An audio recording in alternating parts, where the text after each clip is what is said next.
Tropical Storm Shanshan, magdudulot ng paghatak muli sa ating habagat this coming weekend. Binanggit ko na yan sa report ko kahapon pa. Pero sa ngayon, ang nalalabi ng bansa, magiging naman at maalinsangan ang magiging ganap sa atin at dulot pa rin ng easterlies, magpapainit sa silangan bahagi ng bansa at sa kanluran at the rest ng buong Northern Luzon at Southern Luzon. Mga ilan kalat-kalat ng pag-ulan ang iiral naman sa kanluran bahagi ng Mindanao at sa silangang bahagi ng Visayas at Mindanao.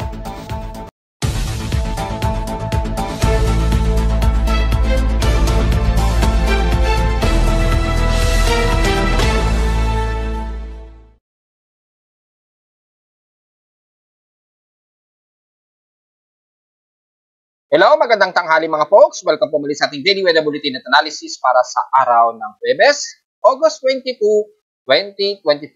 Ang oras nating voice point ngayong tanghali ay alas 11:42 na ng magtatanghaling tapat. Patuloy na maalisangan ang halos buong nalalabi ng Lolo Luzon at Southern Luzon. Panginan-nginan lamang ang mga magiging pagkalat na pag-ulan, lalo na sa katimugang bahagi ng bansa sa bahagi ng west portions ng Visayas at lalo na sa may bandang west at east portions ng Mindanao, dulot pa rin ng equatorial trough. Bagamat mga ilang saglitan lamang ang pag-ulan nito, ay ang nalalabi na halos buong bansa ay patuloy tayo makakaranas ng maalinsangan at kalmadong panahon. At bumaba na rin yung bog na nasa paligid natin, lalo na sa Metro Manila. Medyo kumakalma na po. Mangilan-ngilan lamang ang mga sinuspend na mga klase. Pero kung titingnan natin sa air quality, nasa moderate pa rin ang ating air concentration. So medyo meron pa rin mga mailan-ilan na mataas na volume ng smog o bog. Pero typically mga smog na lamang po ito dahil medyo kumalma na po yung emission mula kay Taal Volcano. Anyway, silipin natin yung status. Hopefully nag-update itong si PBOX ng pinaka-latest nila. So kung sisilipin natin dito is since August, parang ngayong araw ng August, wala daw volcanic earthquakes ngayong August 22. Pero recorded nila ito kahapon. Ayan. Mukhang mas mababa ang SO2 emission nila at 1,186 tons a day according sa kanilang latest record. So nakapagtataka, konti lamang yung pinaka-upwelling o nung plume na pinapakita dito. Pero ang lawak ng naging SO2 emission niya o yung bog na inilabas niya mula nung nakarang araw. So wala namang masyadong mga pagyanig. So hindi masyado significant ang report na nagbumunsod ng kaugnayan sa pag-release ng bog. Pero kung titingnan natin sa ating CIMS Moody's, medyo mataas ang temperatura sa pinakakaldera ni Taal Volcano. Kung sisilipin natin, bagamat nominal, mataas ang kanyang brightness at 325. Ibig sabihin yung init niya medyo mataas.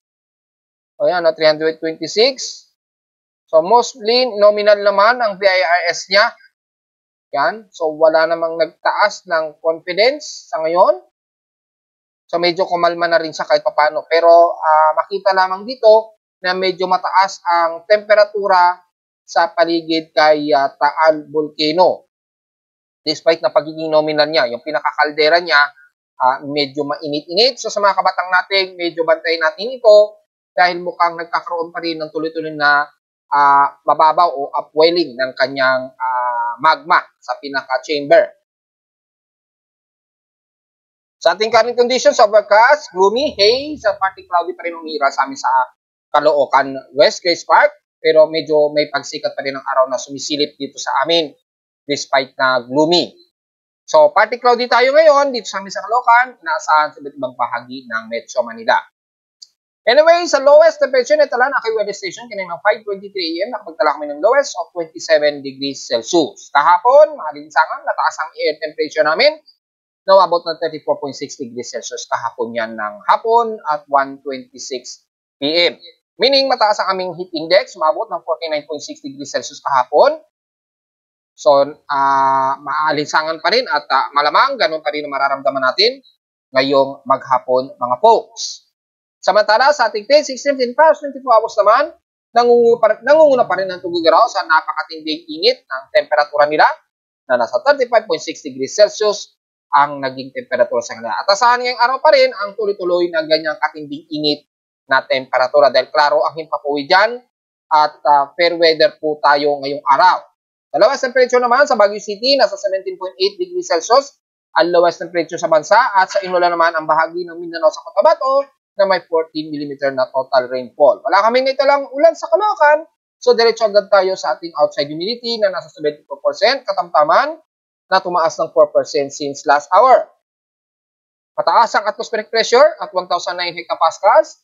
Mabagal lamang ang pagbaba nito kanina o last hour ang dahan-dahang pagbaba at ang high tide and low tide status natin kasalukuyang maximum high tide pa rin tayo. So kung titingnan natin kung ano kataas ito, hopefully.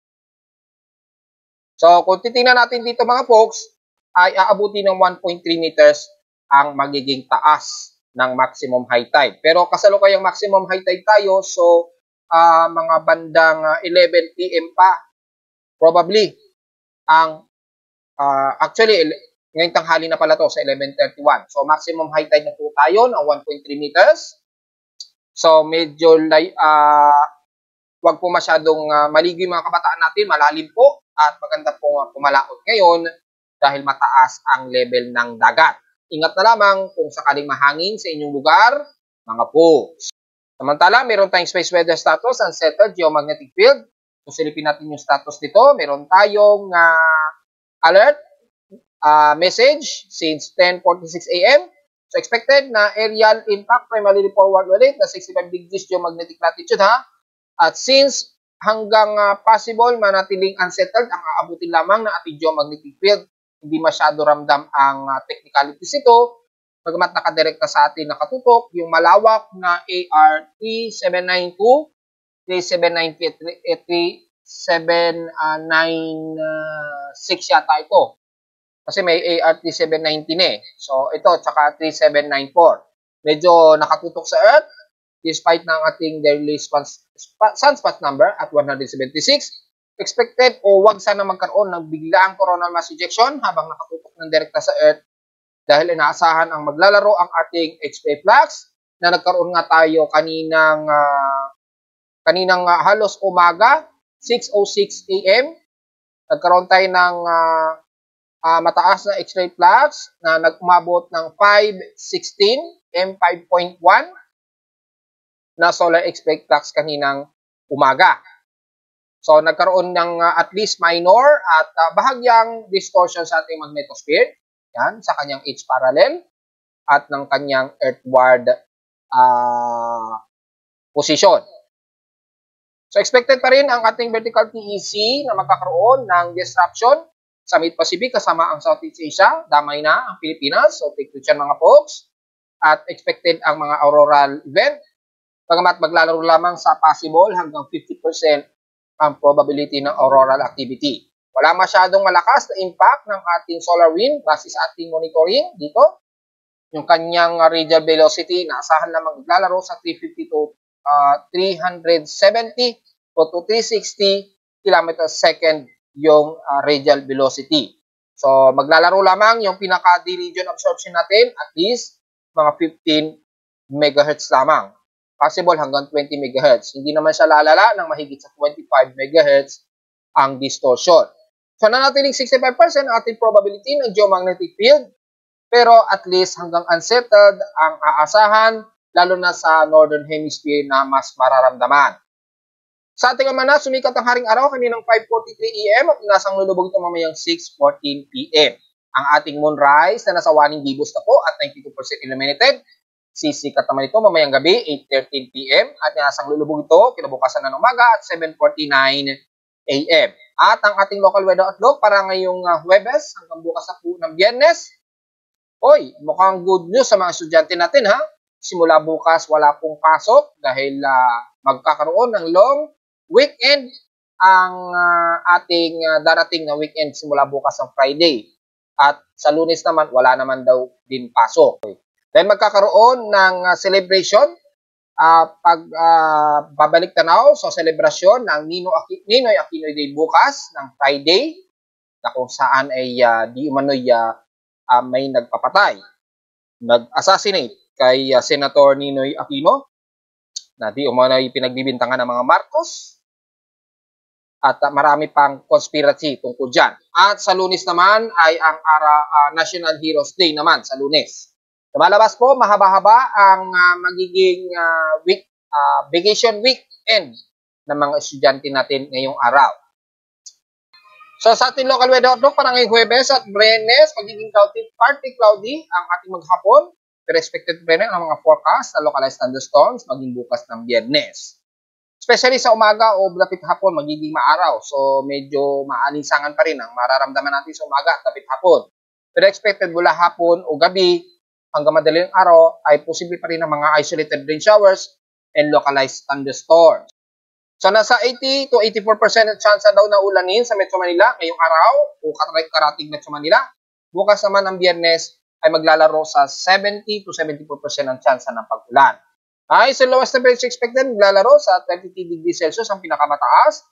Ang lowest ay nasa 27 to 28 degrees Celsius.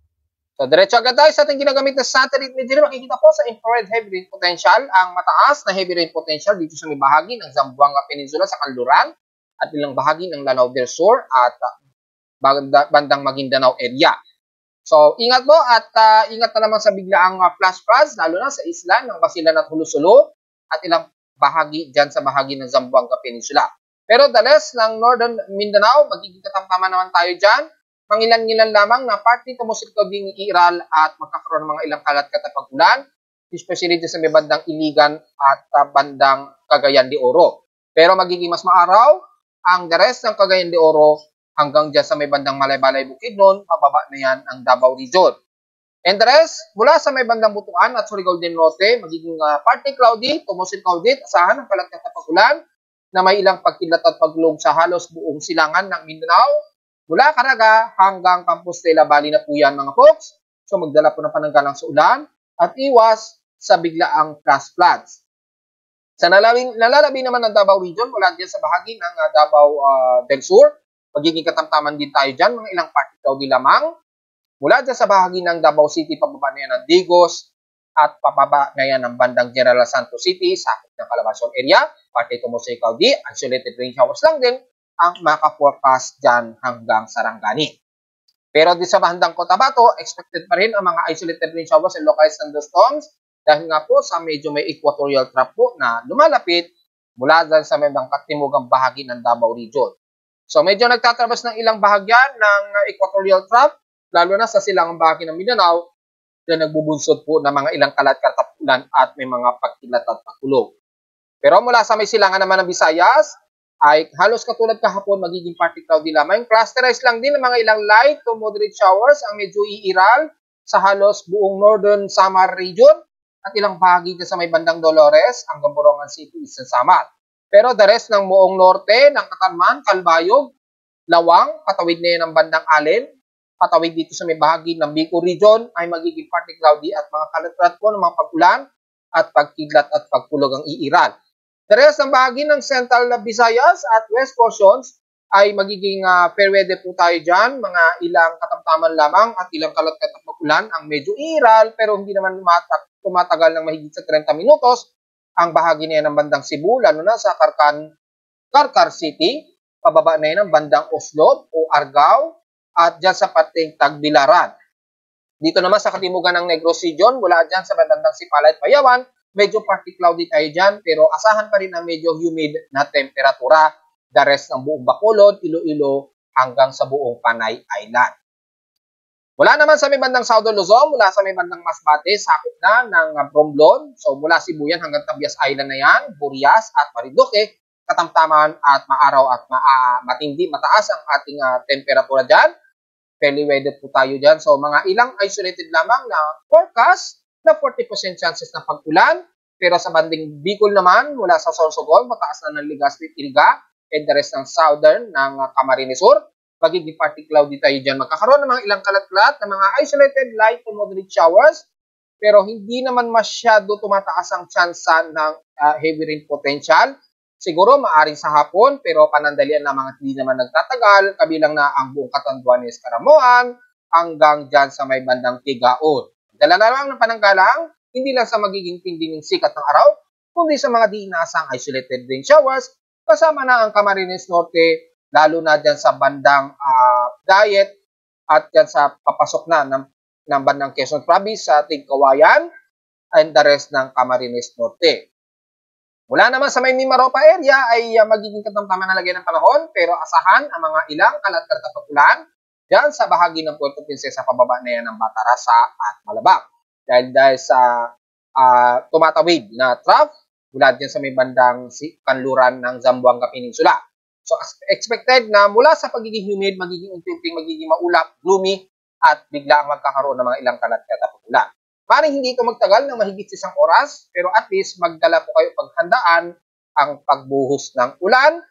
Pero mula din sa may bandang El Nido, Coron, patawid na ng bandang Mindoro, katamtaman na araw at mainit ang magiging temperatura ninyo, lalo na ng mga taga San Jose. Mataas po ang temperatura nila ngayon dyan na mahigit sa 34 degrees Celsius.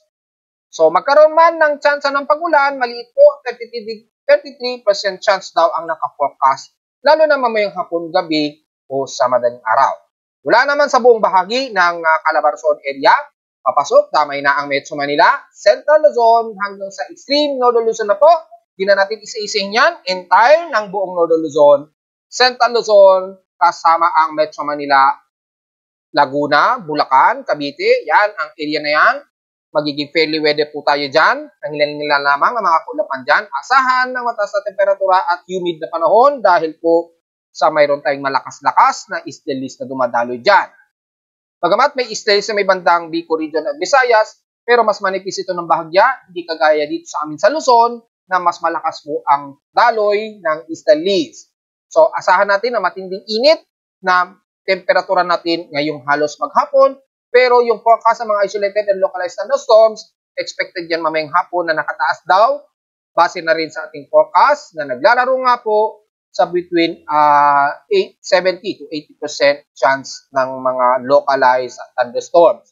Pagdala pa rin ng pananggalang dahil sa tinding sikat ng araw nitong maghapon sa buong bahagi ng Northern Luzon kasama na ang Metro Manila.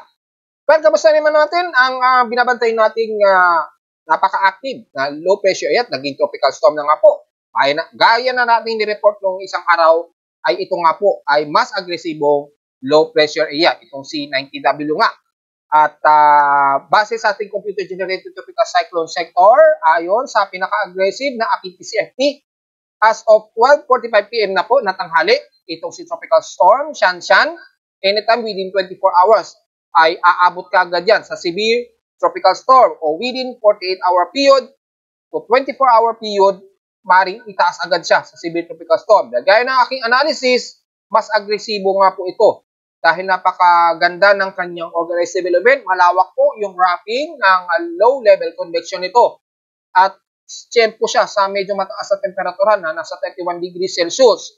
Kaya maganda ang kanyang enhanced development. As of 12:45 PM, ang kanyang central air pressure ngayon ay nasa 997 o 998 hectopascals. So pasok na siya o halos papasok na siya sa severe tropical storm. Ang maximum o 1 minute average wind speed niya ngayon ay so far nasa 86 km per hour at bugsong umaabot na ng 107 km per hour. Itong si Shanshan ay halos pangalawang beses na nating nagamit yan as international cyclone name. Dahil kung babalikan natin ang ating historical tropical cyclone history list sa pangalang Shanshan, nagamit siya last 2013 po. Ayan o. Pero maaga itong na-develop noong February 18, between February 18, 2013 at nagtapos ito ng February 23, February 18 and then February 23, 2023 ito nagtapos. Sa bandang Mindanao po ito tumawid. Itong si Shanshan. Yan. Kung titingnan naman natin kung si Shanshan ba ay naging malakas na bagyo, base sa records, details mula sa Japan Meteorological Agency. So far, hindi naman. So halos low pressure area lamang ang naging development nitong si Shanshan. Habang tinatraverse niya, bahagi nga po ng Mindanao. Yan. So makikita po natin dito sa dumaan ng General Santos at Zamboanga Peninsula. And then lumabas na nga ito ng bandang west portion ng Zamboanga.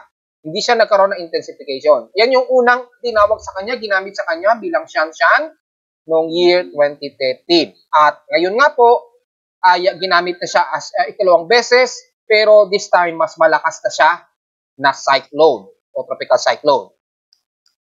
So again, sa kanyang 10-minute average wind speed, nasa 63 km per hour ito. At bugso umaabot na ng 79 km per hour. So tugmang-tugma naman sa ating actual tropical cyclone monitoring.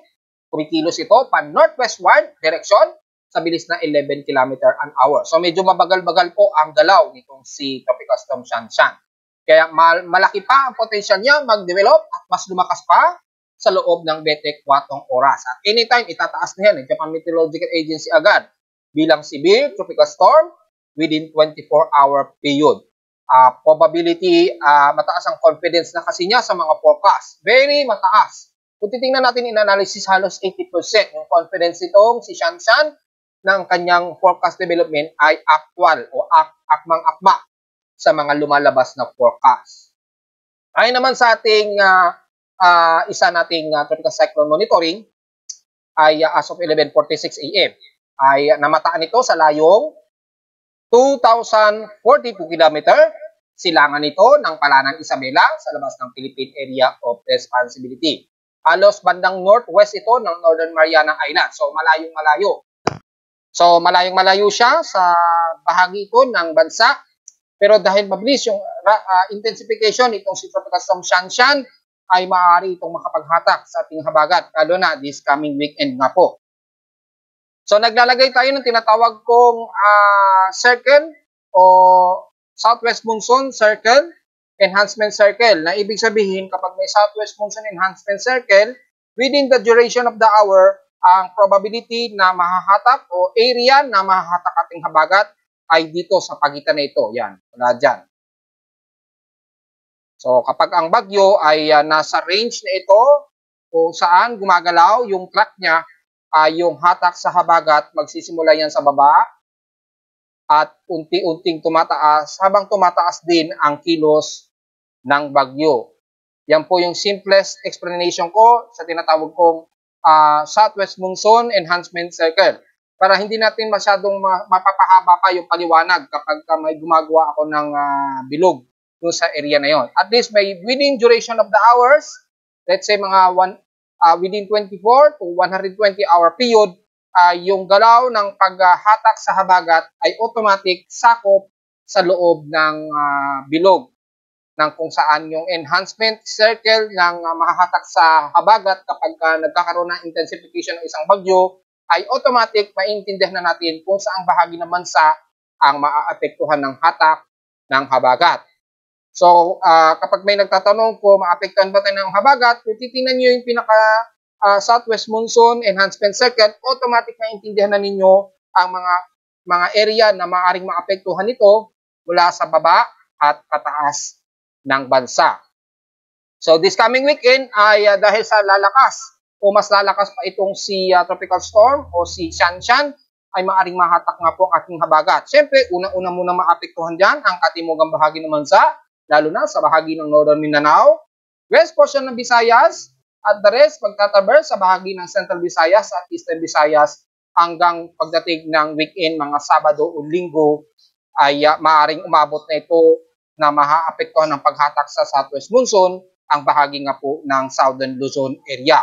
At depende kung magtutuloy-tuloy itong mag-northward, palapit dito sa bandang Osaka, Japan, just in case po na hindi magbago yung forecast track niya. Dahil yung cone of uncertainty ng bagyong ito ay malawak po between Kobe o ng Nagoya, Japan, yung nakikitang cone of uncertainty na magiging trajectory itong si Shanshan.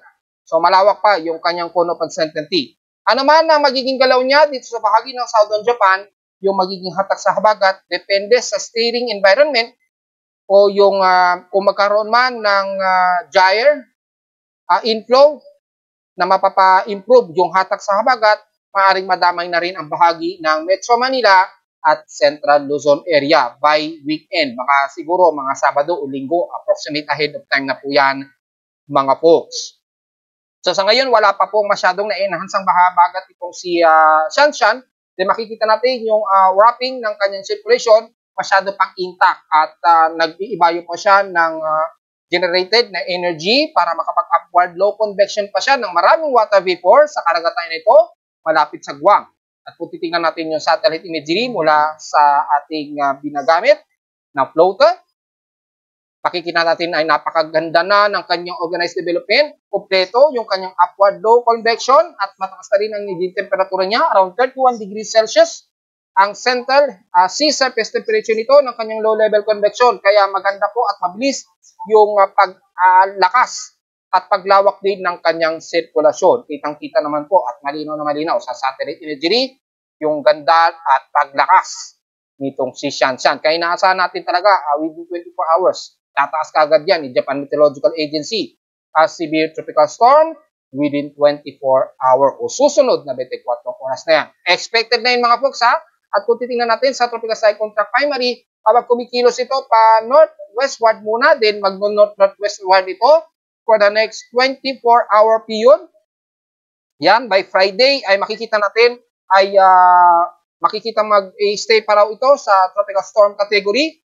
At pagdating nga po ng bandang linggo, mukhang dito ipinapakita pa na magiging typhoon category pa daw siya. According dito. So probably Sabado ng gabi or madaling araw na ito ng linggo na may posibilidad pa na umabot ito ng typhoon category. Sa ngayon ay magiging tropical storm pa lamang ang ipinapakita ng extended forecast ito hanggang Sabado daw po yan o this coming weekend nga po.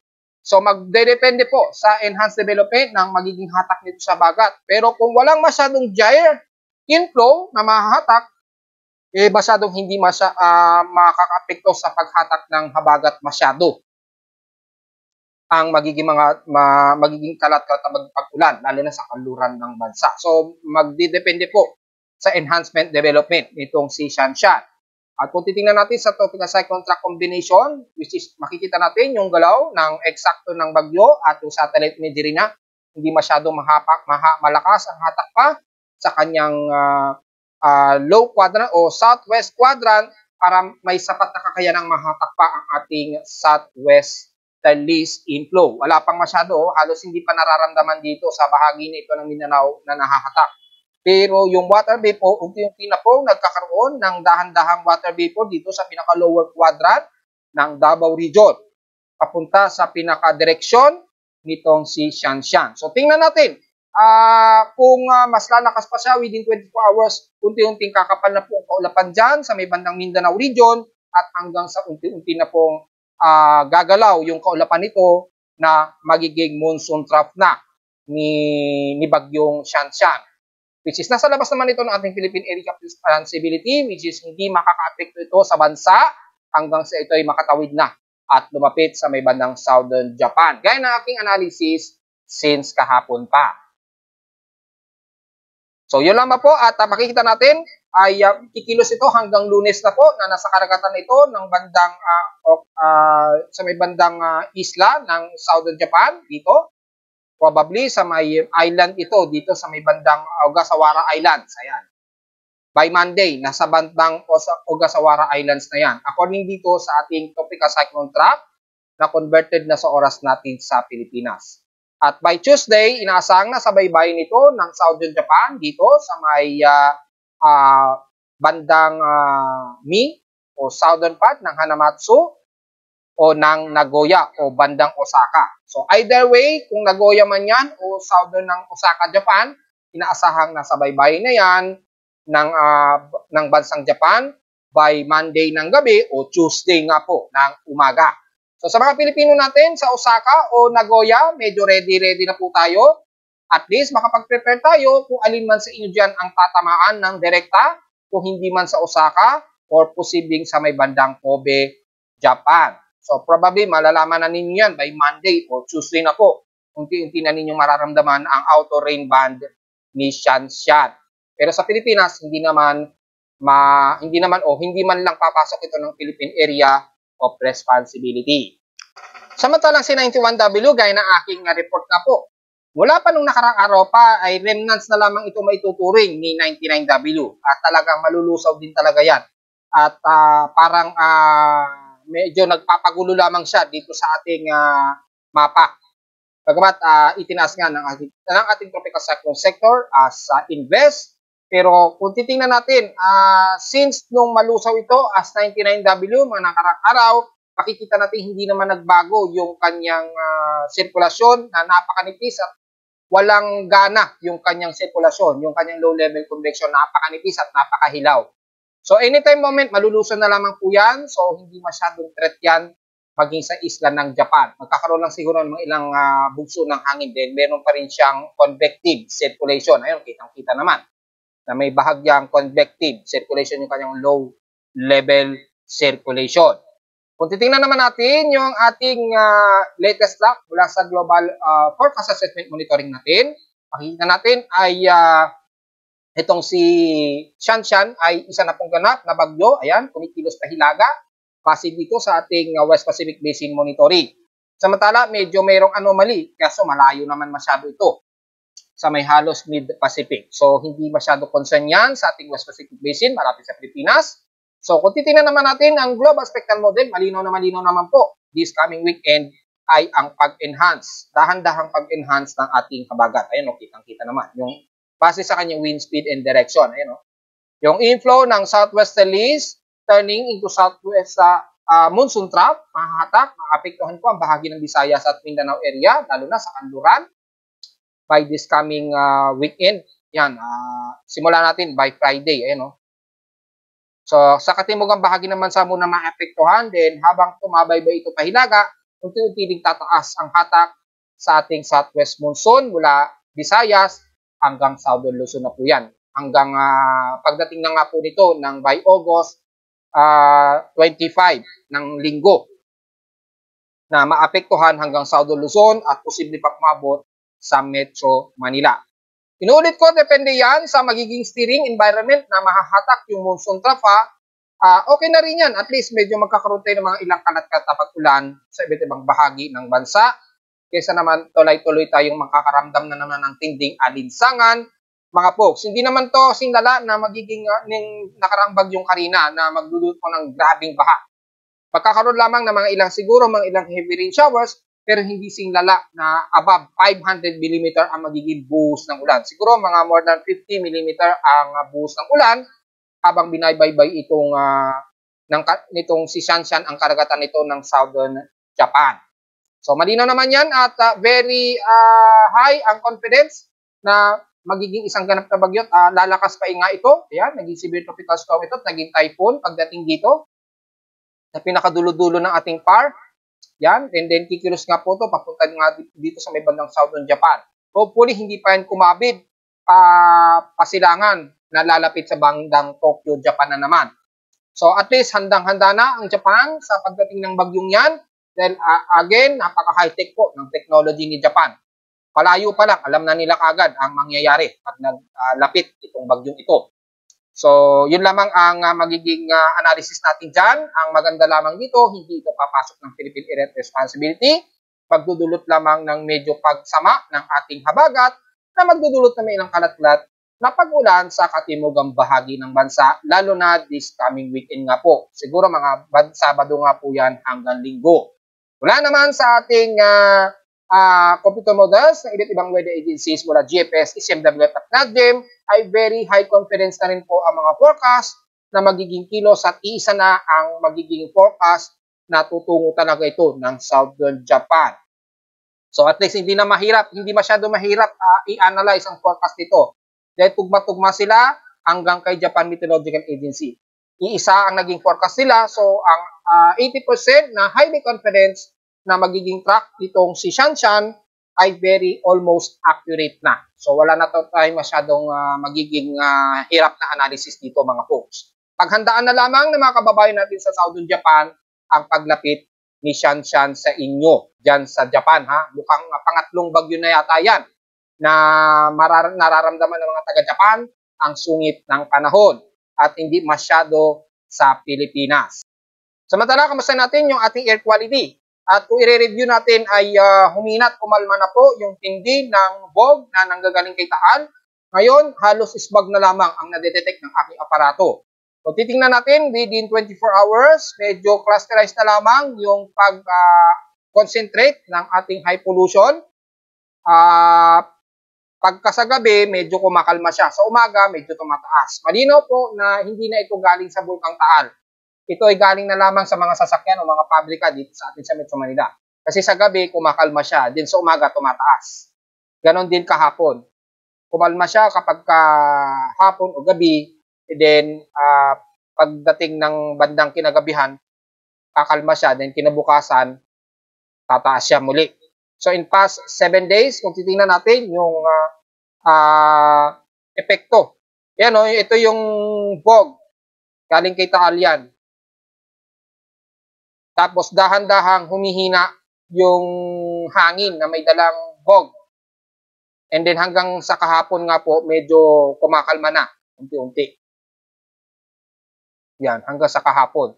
Medyo pumipitik na lang yung ilang fog na nahahalo doon sa smog natin dito sa Metro Manila.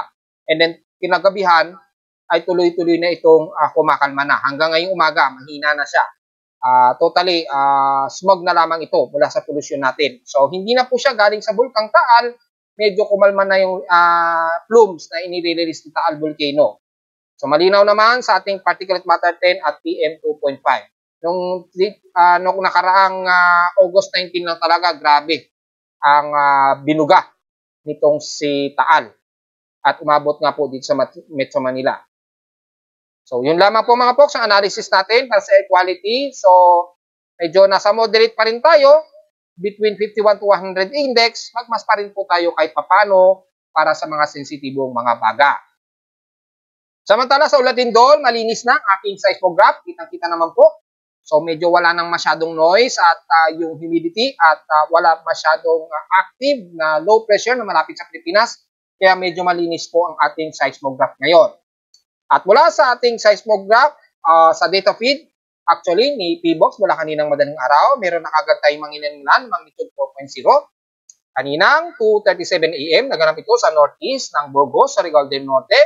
Magnitude 4.3 ito, may lalim na 13 km. Yan. So, bandang Surigao del Norte na naman siya. And so far, ngayong araw ay isa pa lamang ang naitala nating magnitude 4.0 na naitala mula sa data feed ni PBOX. And the rest, mga mahihinang paglindol na po ito, mga ilang pagyanig. Typically, bandang Sarangani, meron sa Batangas, at madalas aftershock pa rin sa may bandang Lingig, Surigao del Sur pa rin. Which is pinakamarami ang naitalang pagyanig. So, kung titingnan natin yung historical earthquakes natin for the month of August, yan, kung titingnan natin, nasa total of 1,110 earthquakes na po tayo mga folks. So, mas marami na po. 1,048 dito is magnitude 2.0 pataas. 56 dito is magnitude 4.0 pataas. Which is pang 56 na po yung nai-report natin kanina. At pang-4 naman sa magnitude 5.0 at 2 sa magnitude 6.0. So far, wala naman tayong naitala na mahigit sa magnitude 6.0. Hopefully, wag na po. At wag na madagdagan ang magnitude 6.0 natin. So far, ay nasa 1,110 total earthquakes na po tayo. Mukhang nahigitan na po ang total earthquakes last month.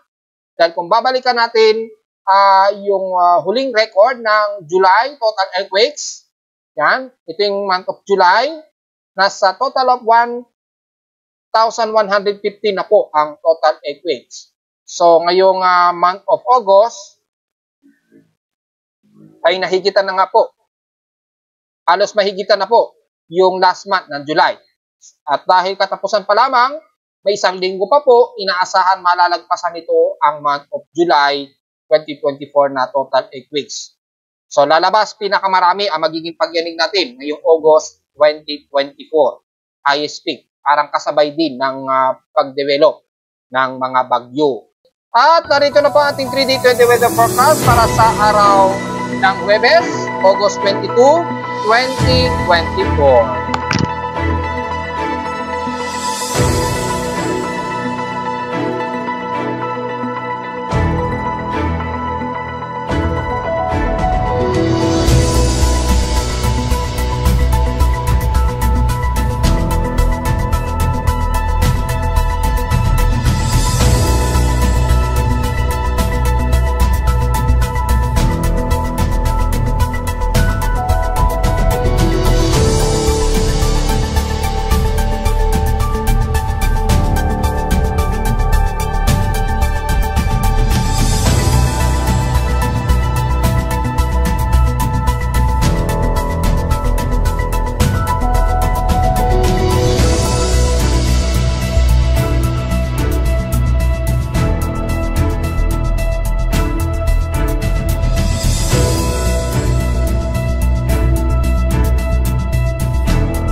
At hanggang dito na lang po ating Daily Weather Bulletin at Analysis para sa araw ng Huwebes, August 22, 2024. Huwag po kalimutan na mag-like, share, and subscribe po sa ating YouTube channel. Visit namin anytime sa ating website at www.timoweather.com para sa mga detalye na gusto nyo malaman na hindi natin naisama ngayong tanghali sa ating report. At since stationary lamang na magiging humid ang ating panahon halos maghapon at mangilan-ngilan lamang ang makakaranas ng pag-ulan. At visit naman sa aking website, lalo sa dynamic events mula sa aking weather station sa Caloocan at sa data feeds mula sa iba't ibang weather agencies. Maraming salamat po mga folks at magandang tanghali po sa ating lahat.